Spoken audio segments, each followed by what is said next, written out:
bouffe donc, de Jacques Offenbach, qui est un peu le roi du genre.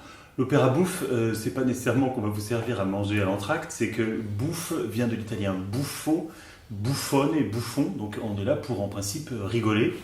Et ces deux ouvrages ne manquent pas de ce point de vue-là, ne manquent pas de sel. C'est le Croquefer, le premier, qui est une opérette un peu médiévale, assez farfelue, avec un chevalier qui revient de Palestine et on lui a coupé la langue.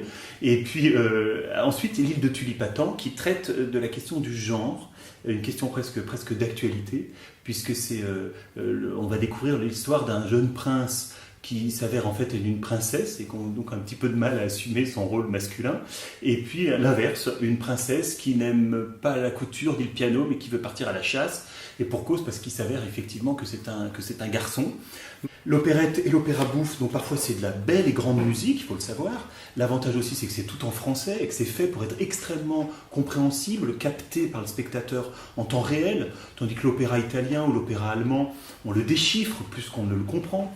Donc je pense que c'est vraiment un genre qui mérite d'être découvert ou redécouvert, parce qu'il est la porte aussi d'entrée vers un théâtre plus satirique, vers une musique plus souvent méconnue, et puis vers le grand opéra.